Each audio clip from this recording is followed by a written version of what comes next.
You are listening to part 4 of our 28-part series, The 7 Medicines, The Wise Woman Way, with Susan Weed at Time Monk Radio. Hello, Susan. Welcome back to Time Monk Radio. Hi, Gemini. Feeling serene? I am. Oh, good. What's your favorite serenity medicine? How I practice it, is that what you're asking? Or if you have a favorite serenity medicine? Well, in our last discussion, you were talking about, being more serene, and I do practice that. Before I go to bed of an evening, I have like a chamomile or passion flower tea. I read. We do not have any TVs in our home, and so it's very quiet. And we've been practicing that way for quite some time. So that is my favorite part of serenity. Oh, that's beautiful. And the global approach there, because using some alternative medicine with Yes. the chamomile. Wonderful. We love the global approach. No problem at all.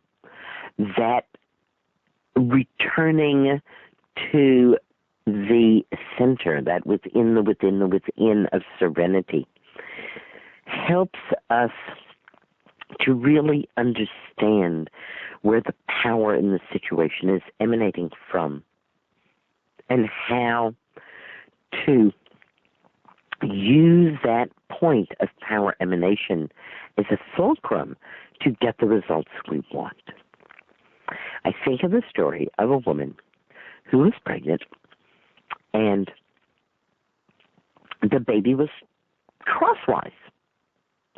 And the midwife tried all kinds of things, and the woman tried, all kinds of things. She's standing on her head in the swimming pool. They're doing everything they can think of to get this baby to turn, and it is not turning. And she's 2 or 3 weeks before her due date, and the midwife is starting to mutter about a cesarean section. And she said, oh, I really, really don't want that. And the midwife says, well, but maybe you should just, go home and put your feet up and rest. Okay, serenity medicine, right? Let's try some serenity medicine here, right? Because we can, of course, go back through the 7 rivers. If we suddenly find ourselves in the 7th river, that's not the end, my friend. We can go back. We can go back to the 6th, the 5th, the 4th. We can go back. So, all right, we've tried all these things. We've gotten rough, we've gotten tough, and none of it's worked.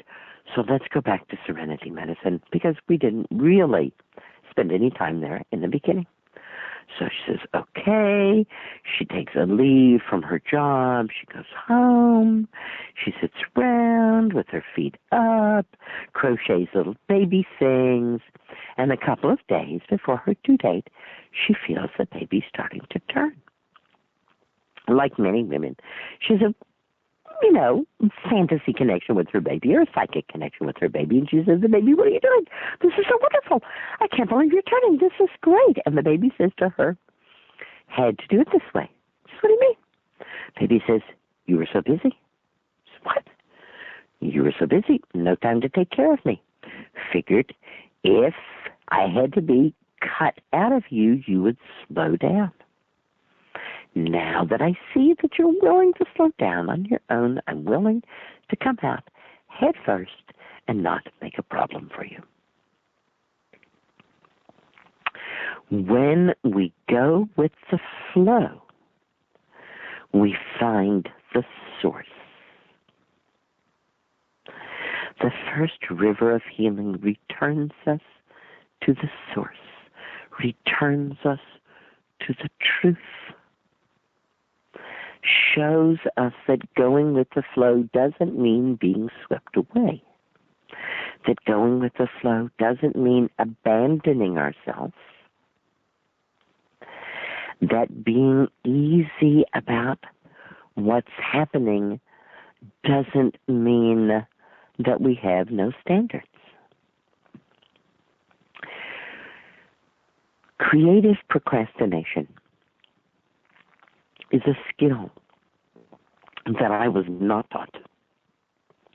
I was taught that it's better to do it today than put it off till tomorrow. But one of my Zen teachers said, But if you are not willing to put it off until tomorrow, is it really worth doing today? Lesson 1 in creative procrastination. Perhaps that which we think has to be done right now doesn't. What would happen if we put it off for a day? There's our time limit again, isn't it? Mm-hmm. We're not putting it off forever. We're not saying we're never going to do it. We're saying, I want a day. I want another day. One of the things that was most amazing to me when I was interviewing oncologists and other professionals for my book, Breast Cancer, Breast Health, Pavizum and Way, was how many of them told me that from the point of diagnosis until the time when a woman had to do something about her breast cancer was 2 weeks or more. I was astonished because most of the women I had been talking to were told by their physicians that they had to have surgery immediately. One of them even said, if I could cut that out of you right now in the office, I would do it this instant. And so it was startling that there was, and most of the time is, a large window of time for serenity medicine before we leap into the fray. And when I ask people who go out on ambulances and do emergency medical work what they thought about the idea of starting with serenity medicine, now, I have to say that in one way I thought they were going to laugh at me. I thought, well, I got to check this out. But they're going to say serenity medicine, Susan. Come on, this accident and there's broken and bleeding bodies everywhere. You do not have time for serenity medicine. But I was wrong. I was wrong. Person after person said to me, the only way to get through this is to find your serenity medicine, to find that still, quiet place inside you. Otherwise, when you see the carnage, when you hear the cries, you are going to want to run away. One EMT said to me, I generally don't tell people what I'm about to tell you. But if I'm at the scene of an accident and there's more than one person injured, then I stand quietly and I close my eyes. And I get a pull. I get a sense of who I should go to and where I am going to be most needed. Serenity medicine can happen in an instant. It doesn't have to be that 6-week rest cure that I was talking about last week. Serenity medicine can be clip, and we're right there with it. How many times have I said, let me do this tomorrow, and when the morrow came, I looked at it with eyes afresh and said, I don't really want to do that. How many times have you pushed send after writing a heated email and the next day thought, I wish I hadn't? Creative procrastination teaches us about going more slowly. It shows us that while nature has some pretty fast tricks up her sleeve, tornadoes to be one, that nature is also willing to be patient. And so in serenity medicine, we are also building patience for ourselves. One of the medicines that I have needed on an ongoing basis as my hand and wrist and arm has healed is patience with myself. Patience with myself. As a right-handed person who hurt her right hand, who then had to become a left-handed person, I found that the left-handed Susan was a real scatterbrain. The right-handed Susan never forgets things. The left-handed Susan was forgetting things all the time. I had to be so patient with her. She hardly knew where her head was. So we find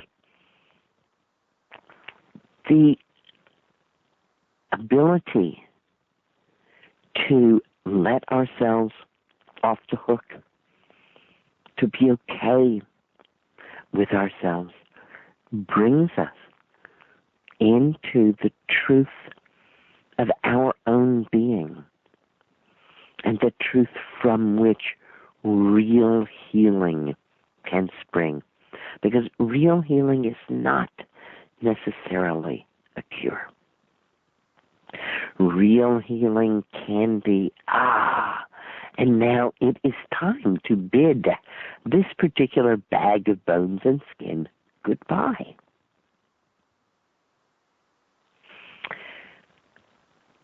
Many years ago, when I was teaching, I met some most remarkable woman, Julian Pusey, and her mate, Suzanne.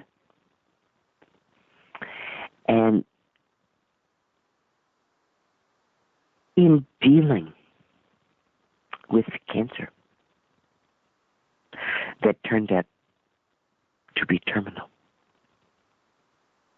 the decision was to go with the flow. I received a letter, and in it said, I battled this cancer to a standstill 8 years ago, and now it has returned. And now I have no further need to fight. Now I send you this letter and tell you it may be the last letter that you ever get from me. I want to finish this project and this project before I go. There is so little time left. Serenity medicine. Sometimes doing nothing is doing nothing. Sometimes doing nothing. Oh, what is nothing? Ever hear of a black hole? Of course, we have all heard of black holes, and aren't they scary? Oh my goodness, a black hole.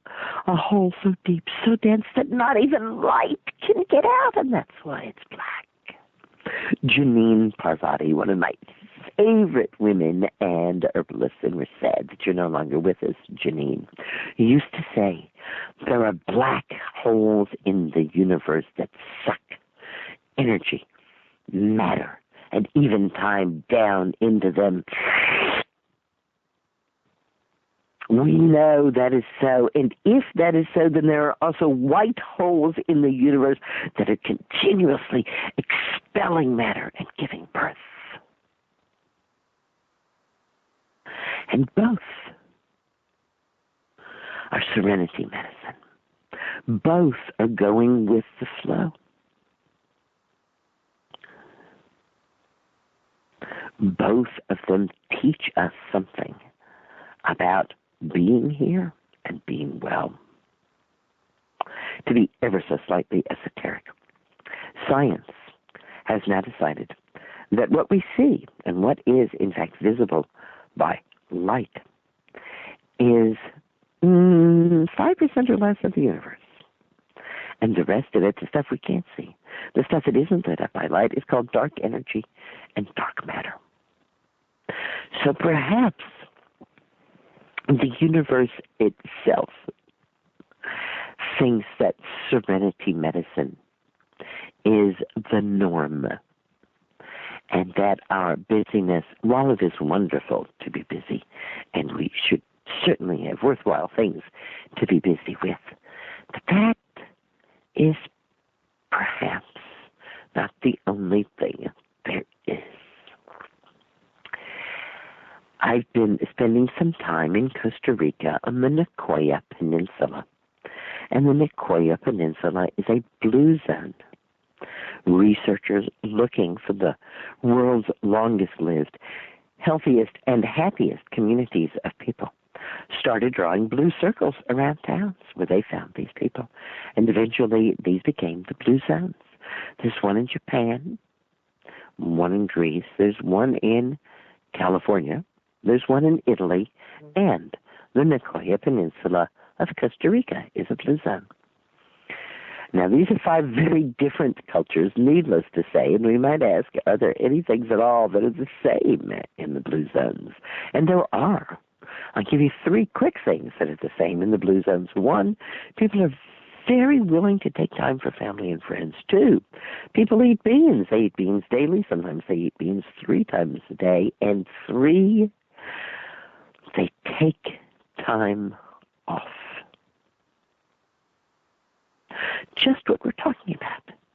The doing of nothing, the setting aside of what seems to need to be done right now. Now, there are things that do need to be done right now, and we've just passed one of them, haven't we? The deadline for getting your taxes in.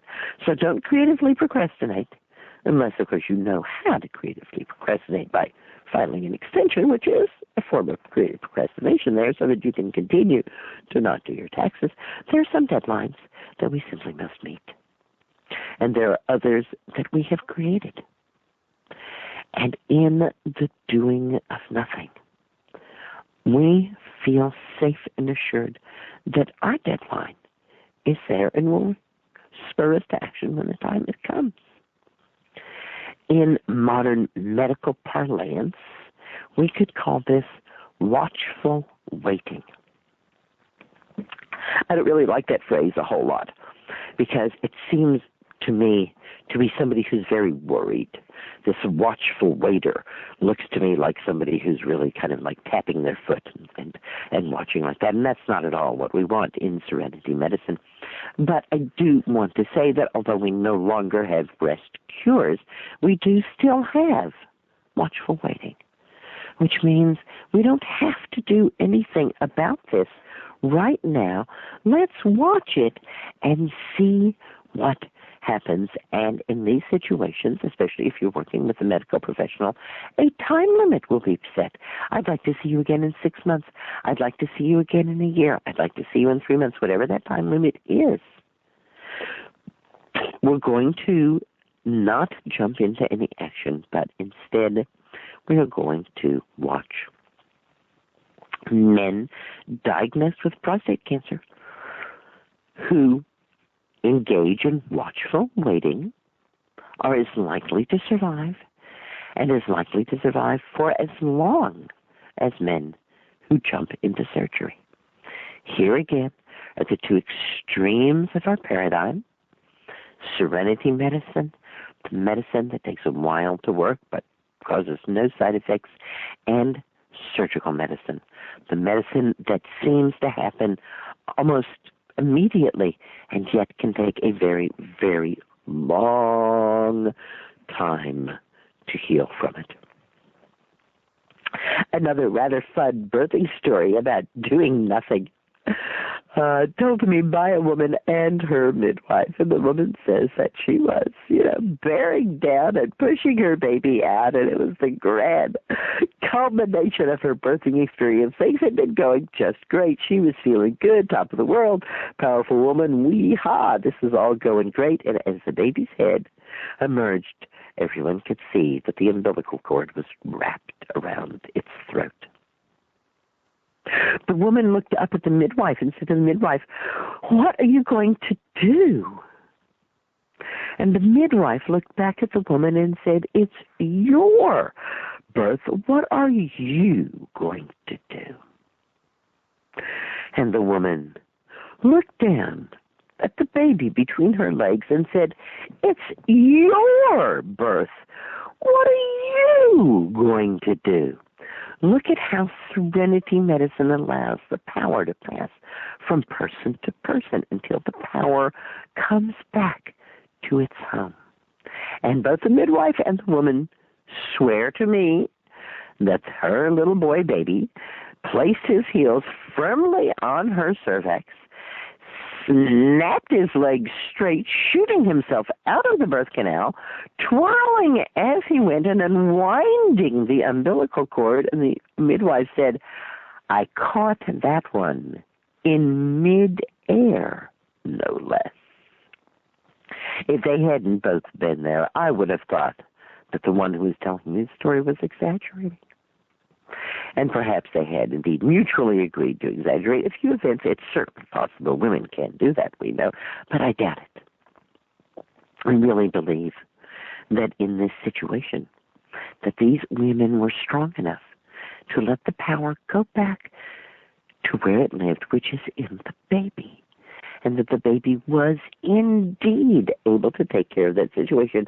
Now, I also know that that midwife knew that she had 3 minutes before there could be brain damage if there was oxygen deprivation.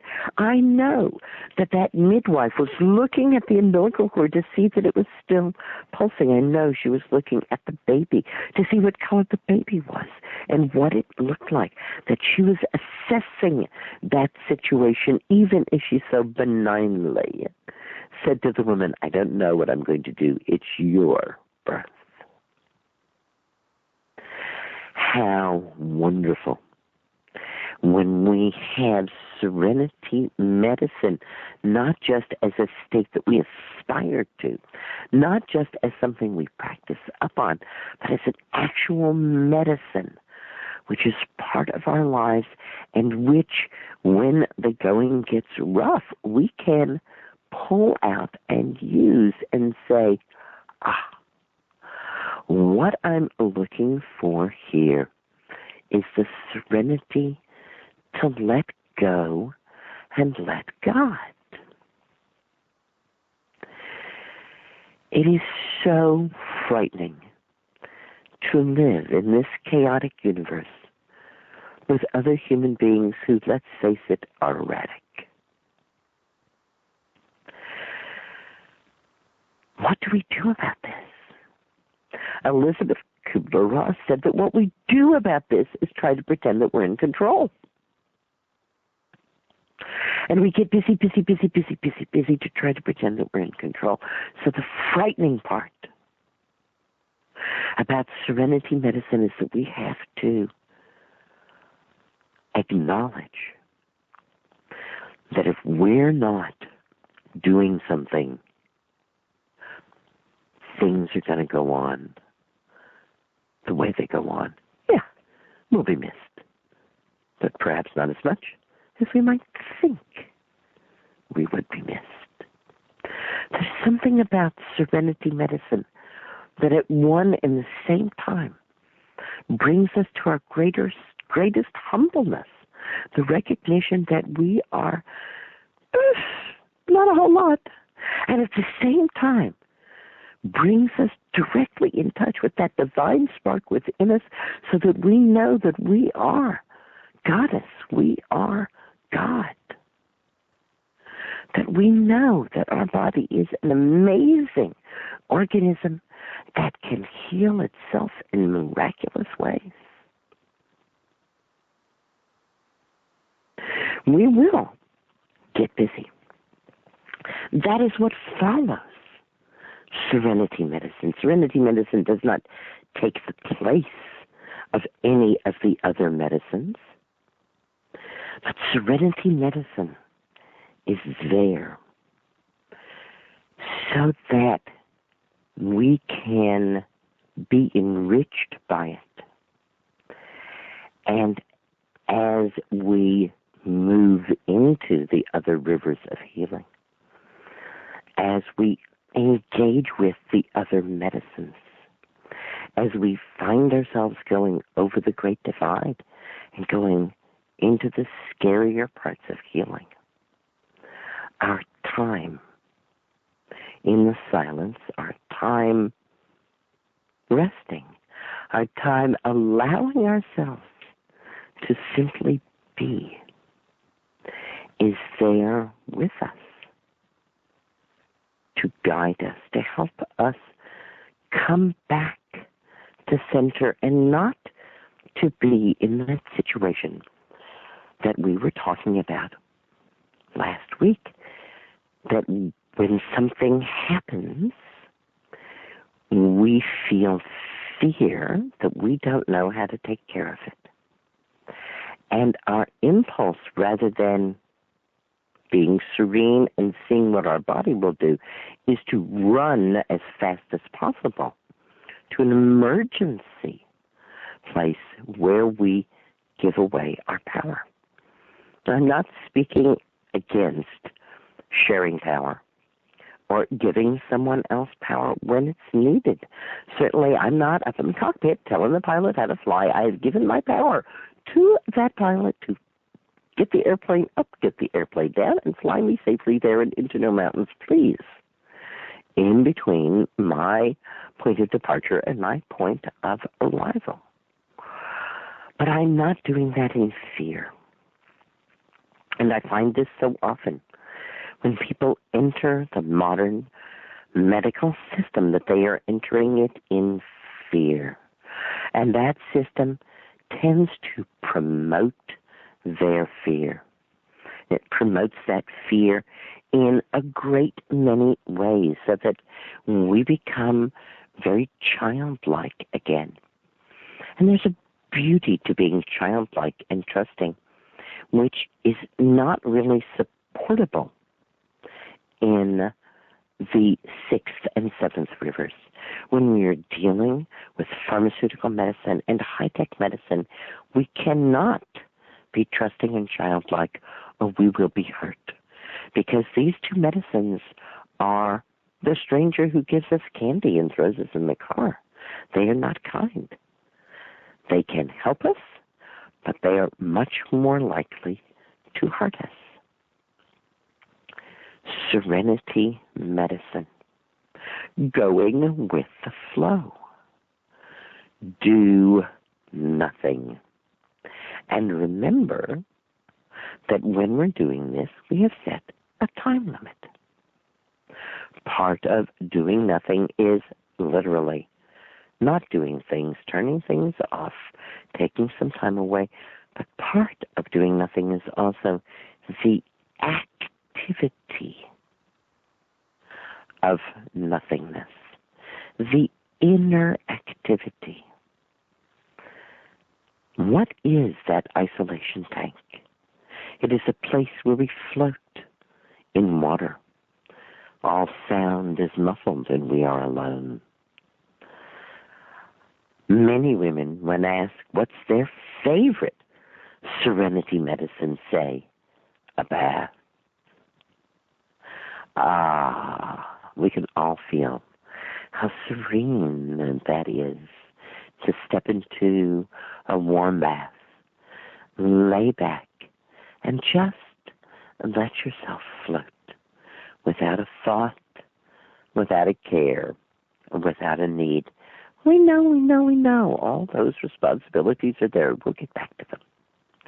But when we're engaging in serenity medicine and giving ourselves the rich nourishment of that, we don't have to think about any of those things.